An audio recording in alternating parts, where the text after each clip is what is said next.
첫 번째로 의학 분야에 김영전 교수님 나오셔서 북한 의학 교육 및 의료인 자격 인정이라는 주제로 발표해 주실 텐데요. 양력을 제가 간단히 소개를 드리겠습니다. 김영전 교수님께서는 원광대학병원에서 전북대학교 교육학 의과대학을 나오시고 전북대학교 교육학 석박사를 하셨고요. 그리고 원광대학에서 가정의학과 수련 및 전임을 하시고 현재는 원광대학교 의과대학 의예과 조교수를 맡고 계십니다. 예, 발표 부탁드리겠습니다. 네, 방금 소개받은 원광대학교 의과대학의 김영전입니다. 제가 오늘 말씀드릴 내용은 북한의 의학교육과 북한 이탈 주민 의사 선생님들의 보건의료 자격 인정에 관한 내용입니다.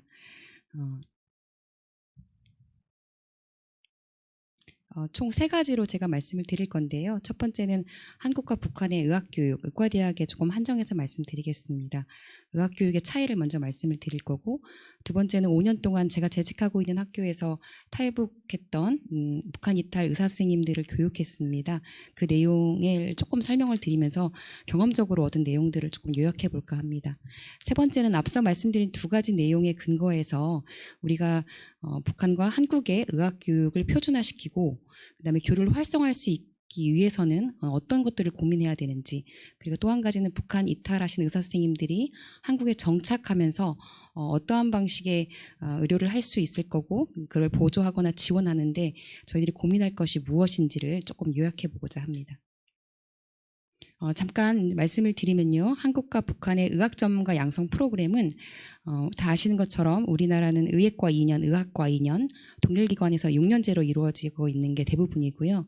현재 지금 일부 대학에서 학사 4년, 의전원 4년의 의전원 체제가 있습니다. 이것과 비교해서 북한에서는 의학과 4년에서 4.5년, 졸업 실습 0.5년 해서 지금 이렇게 프로그램이 되어 있고요. 11개의 지금 의과대학이 있는 것으로 파악이 되고 있는데 의학부나 고려의학부로 입학하고 있는 걸로 알려져 있습니다. 군사에서 한 10년 정도 군대에 재직했던 사람들을 대상으로 의예과 과정이 운영되면서 따로 입학하는 통로가 있는 걸로도 알려져 있습니다. 이거에 약간 좀 다른 입장에서 이제 북한에서 의사가 되기 위한 것은 의학 전문 학교라고 해서 3.5년에서 4년 정도의 프로그램이고요. 이 프로그램을 마치고 나면 준의로 활동을 할 수 있어서 호담당 의사로 활동을 하는 걸로 알려져 있습니다. 이분들은 그 의사로 활동을 하면서 6년 동안 매년 2회, 회당 21일의 통신 교육을 받게 되는데요. 여기까지가 또 다른 방식으로 의사가 될 수 있는 통로입니다. 면허 취득 시험을 좀 보시면 우리는 의과대학을 졸업하는 졸업자 혹은 졸업 예정자에 하나요 면허 취득 시험으로 필기 시험, 실기 시험을 실시하고 있습니다. 근데 북한에서는 없는 걸로 알려져 있고요. 없는 대신에 면담을 통해 얻은 바로는 졸업 시험이 조금 더 강화되어 있다라고 얘기를 전해 듣고 있습니다. 최근까지 없는 것으로 지금 알려지고 있는데요. 그 이후에 북한에서 졸업생들은 6급으로 이제 임명이 된다고 합니다. 우리나라에서 인턴 1년, 수련이 3, 4년 과정 후에 전문의 과정에 이렇게 하는 거에 비교해서 북한에서는 6급으로 된 뒤에 이제 배치받은 의료기관에서 전문 분야에서 활동을 하면서 그 분야의 전문가로만 인정을 받고 있지 전문의 자격은 없는 걸로 알려져 있습니다. 졸업 후가 6급이고요. 그 뒤에 3년마다 이제 급수 시험을 보면서 승진과 유지를 결정하는 게 있다고 하고요. 실제 6급에서 1급까지 올라가는 그것들은 크게 이제 경제적인 보상이나 사회적 명예하고 관련되어 있지 않기 때문에 관심이 좀 덜한 것으로 알려져 있고 좀 정치적인 면도 많이 반영되는 어떤 행정적인 측면이 아니라 반영되는 것으로 알려져 있습니다. 졸업 후에는 바로 6급으로 되는 것으로 지금 알려져 있는데요. 2016년도 이후에 3년 수련한 후에 6급으로 되는 걸, 3년 수련이라는 것은 특별히 그 전문의 과정은 아닌 것으로 보여지고 3년 정도 지난 후에 6급으로 되는 것으로 변화하고 있다라는 이야기들을 지금 전해 듣고 있습니다. 또 최근에는 이것도 좀 더블 체크가 좀 필요한데요. 기존에 5.5년 정도에 있었던 의과대학 교육과정이 4.5년으로 줄고 있다라는 이야기들이 오고 있습니다. 재확인이 필요한 내용이긴 합니다. 우리나라와 의학교육의 프로그램을 좀 비교해 보면 랩이나 영상기기를 활용한 것들은 이제 우리나라가 조금 더 강조되어 있는 형편이고요. 북한에서는 신체 진찰에 보다 집중되어 있어서 이제 우리가 내과 진단학이라고 하는 학문들이 그 교육 내용의 시간이나 그 비중이 꽤 높은 것으로 알려져 있습니다. 대한민국 의과대학에서는 이제 의과대학이 의과대학으로서 그 이제 좋은 대학이다, 마땅한 대학이다라고 평가를 받는 평가 인증이 있는데요. 여기서는 의료 인문학 교육이 최근에 굉장히 강조되어 있습니다. 이제 이전과 비교해서 상대적으로. 그래서 이제 의료 인문학을 예과 때부터 혹은 이제 본과 1학년 때부터 이제 6년제로 이렇게 그 강화되어 있는데, 물론 이제 북한에서는 이런 프로그램은 없는 상황입니다. 대신 이제 체제 관련한 로작이라고 얘기를 합니다. 이렇게 체제 관련한 사상 교육이 있고요. 이 밖에도 정신과학, 통계, 의료 법규, 응급의학, 가정의학 등이 이제 우리 필수 교육인 반면에 북한에서는 없는 걸로 지금 확인이 되고 있고요. 이제 군진의학, 동신배합 이런 학문들이 있습니다. 자료와 이제 면담, 이제 가지고 있는 문헌 자료와 면담을 통해 얻은 자료이기 때문에 한계는 있지만 이제 조금 더 정리를 해보면, 실제로 교육 프로그램 상에서 제공하는 교육의 내용이나 기술의 차이는 크지 않는 것으로 보입니다. 다만 이제 한 가지, 아까 앞서 말씀드린 것처럼 북한에서는 좀 특이하게 있는 준이의 통신 과정, 이 부분은 교육 내용이 확인되고 있지는 않습니다. 두 번째로는 이런 이제 똑같은 교육 과정을 거치고 이제 오신 선생님들을 이제 면담이나 이제 역량을 이제 평가하는 과정들을 통해 보면 임상 경력과 졸업 경로에 따라 이제 개인적인 차가 있는 것으로 확인이 되고 있습니다.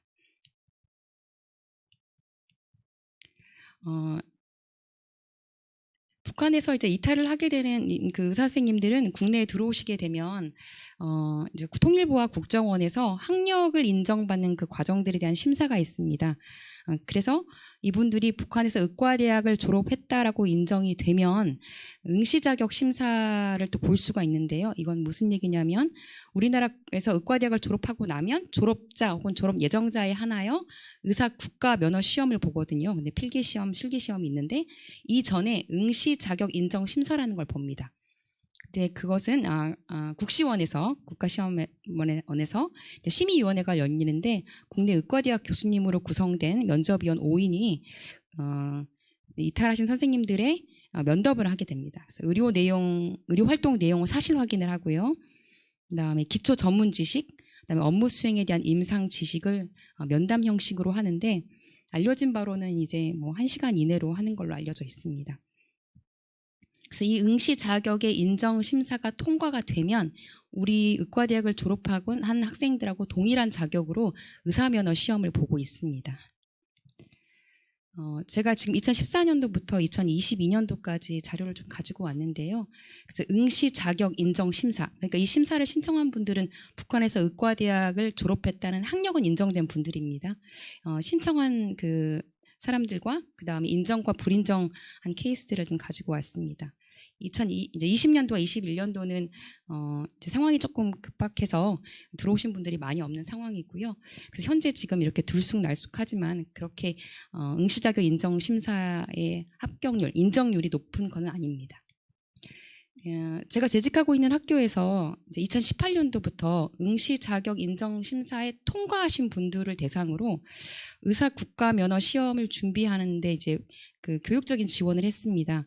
조금 이제 첨언해서 말씀드리자면 국내의 40개 의과대학 졸업생들도 졸업 예정생들도 이제 교육이 충분하다면 당연히 이제 합격률이 90%가 넘기 때문에 국가고시에 붙지만 그 붙는 과정에서 시험은 시험인지라 시험에 대한 준비 과정이 조금 있습니다. 그래서 이 시험을 위해서 시험에 좀 익숙해지기 위해, 그리고 시험은 우리 실기 시험이 10개 정도 보게 되는데 모형도 필요하고 이제 그 체제나 틀에 대한 내용도 필요하기 때문에 이 부분을 지원을 했는데요. 지원을 한 내용은 이제 각 대학마다 사정은 있겠지만 국가고시에 합격하지 못하는 졸업생들을 위한 지원 프로그램들이 이제 개별 대학마다 좀 있습니다. 거기에 준하여 이제 지원을 하면서 뭐 지원하면서 이제 됐던 내용입니다. 제가 잠깐 이제 지원자들의 내용들을 모두 다 말씀드릴 수는 없고 이제 그러면서 필기시험 모의고사를 보고 실기시험 모의고사를 보는데 잠깐 자료를 가져온 내용들은 실제로 오신 선생님들의 필기시험, 그다음에 술기시험 내용의 성취도는 사실 천차만별입니다. 그래서 그렇게 파악되고 있습니다. 그래서 2018년도부터 현재까지 이제 지원 후의 현황인데요. 5분이 국가고시에 합격하셔서 면허를 취득한 후에 수련 과정에 있거나 이제 봉직 과정에 계시고요. 지금 올해 5분이 응시를 하셨고, 이제 제가 파악하는 한도 내에서는 그 2분이 지금 실기시험에 합격하셨습니다. 그리고 이제 시험의 기회는 2번이 있기 때문에 필기시험도 같이 응시하고 계십니다.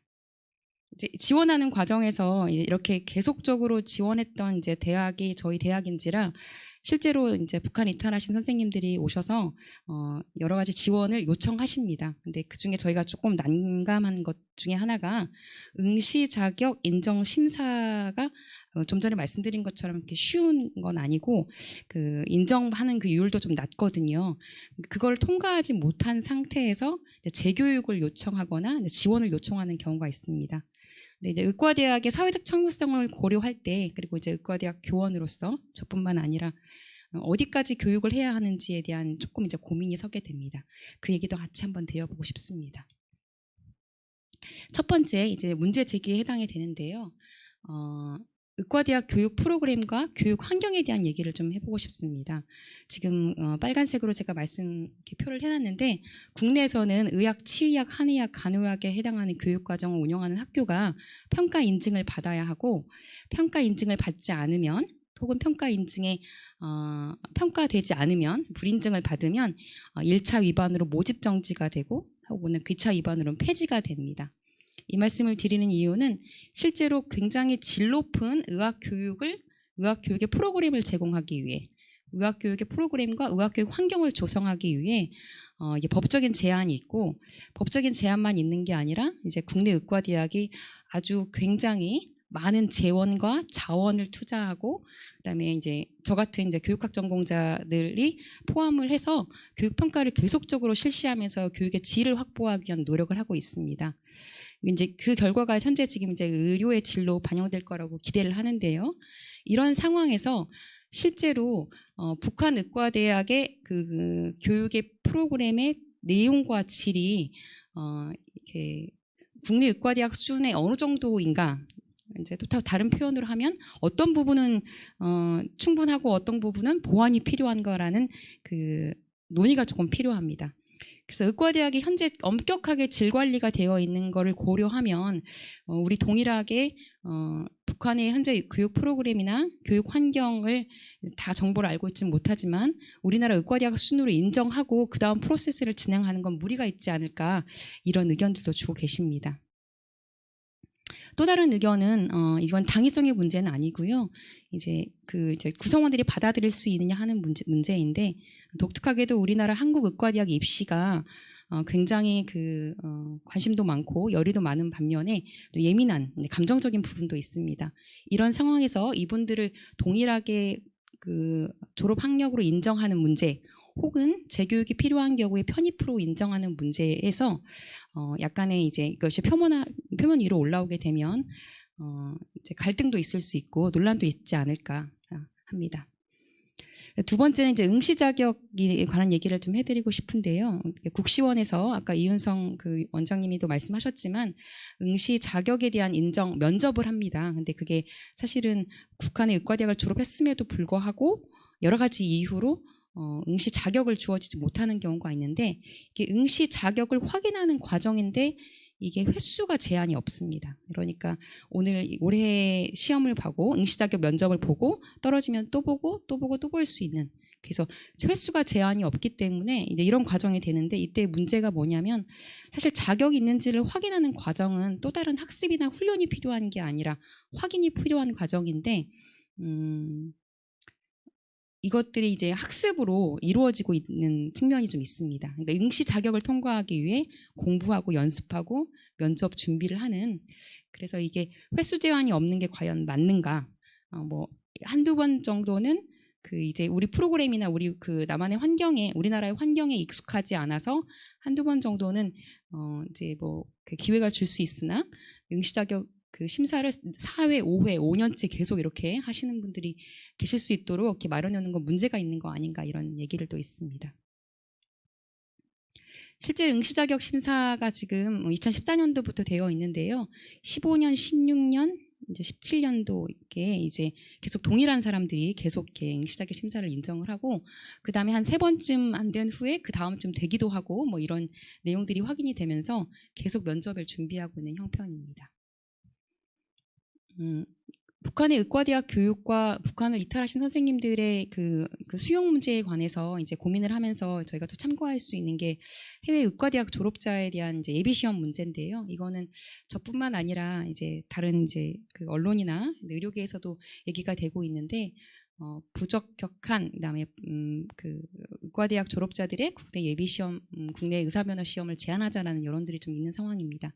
실제로 해외 의과대학 졸업자의 경우에는 보건복지부 장관이 인정하는 대학일 경우에만 자격 인정 심사랑 다르게 예비 시험을 봅니다. 1차 필기 시험, 2차 실기 시험 보고요. 물론 한국어가 안 되는 경우에는 이제 한국어 시험을 보기도 합니다. 이 시험의 합격률이 약 10%에서 30% 정도 매해 왔다 갔다 하는데요.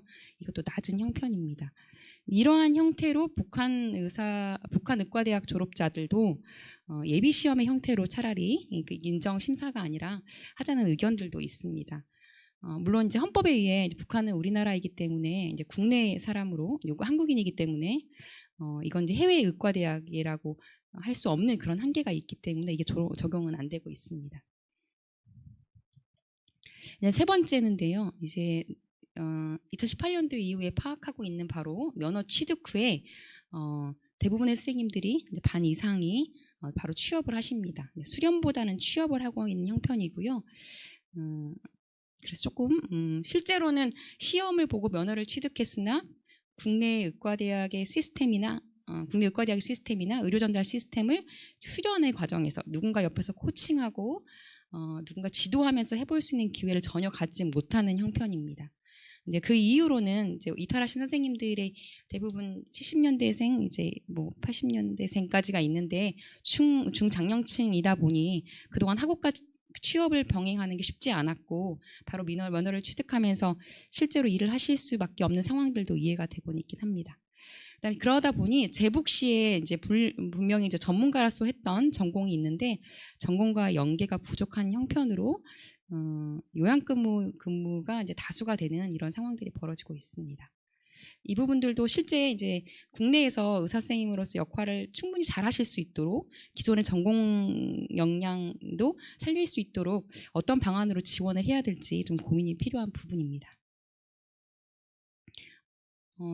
제가 이제 그 생년월일 지금 이제 파악하고 있는 생년월일 좀 파악하려고 이 자료를 다시 한번 봤는데요. 생년월일 보시면 60년대부터 지금 제일 젊은 분이 80년대 초반입니다. 실제로는 이제 젊은 분들이 들어오시는 경우가 아니기 때문에 이분들의 연령이나 생활 환경, 그다음에 이제 전문가적인 경험들을 고려해서 만약에 지원을 한다면 다른 프로그램이 필요하지 않을까 싶습니다. 지금 의사 선생님 비롯해서 치과 선생님, 한의사 선생님 전체 인원을 보면 그리 많지 않습니다. 그래서 실제로는 제가 말씀드린 내용이 하나하나의 사례고요. 사례를 일반화하는 데는 어려움이 있지만 실제로 이런 문제를 고민해서 지금 준비해야 어떤 상황이 벌어져도 우리가 대비할 수 있기 때문에 좀 미비한 얘기들까지 끌어내서 말씀드렸습니다. 마무리를 좀 지어보면 한국 사회의 이제 보건의료인으로서 역할을 하실 수 있도록 전문 직업성 프로페셔널리즘을 어떻게 재교육할 건지 어떻게 확인할 건지에 대한 이제 논의도 같이 필요합니다. 그다음에 당위의 문제는 아닌데요. 이제 해당 직역에서 그러니까 의사 직역에서 그분들을 동일한 그 동료로서 수용하는 문제가 있고 그때 발생할 수 있는 갈등의 문제들이 지금은 소수이기 때문에 드러나고 있지 않지만 이제 조금 더 이렇게 축적이 되면 드러날 것으로 보입니다. 이렇게 공론화돼서 그걸 미리 좀 생각을 해서 이런 문제들을 문제로 발생하지 않도록 이런 이슈들이 문제로 되지 않도록 노력이 필요합니다. 세 번째는 이제 전국 의과대학 포함해서 오늘 지금 우리 학회까지 보건의료 교육기관의 사회적 책무성을 좀 말씀을 드리고 있는 싶은데요. 저뿐만 아니라 많은 선생님들이 이제 의학 관련해서 이런 내용들을 준비하시는 것으로 알고 있고 오늘 이 자리가 아마 그런 부분에서 큰 역할을 할 거로 믿습니다. 사회적 책무성의 입장에서 조금 더 적극적인 고민이 필요하지 않겠나 싶습니다. 그리고 이 문제가 그냥 단순히 북한 이탈하신 의사 선생님의 문제가 아니라 향후 통일의학으로 이행하는데 어떠한 징검다리로 쓰일 것인지 같이 고민해 보고 싶습니다. 네, 이상으로 마치겠습니다.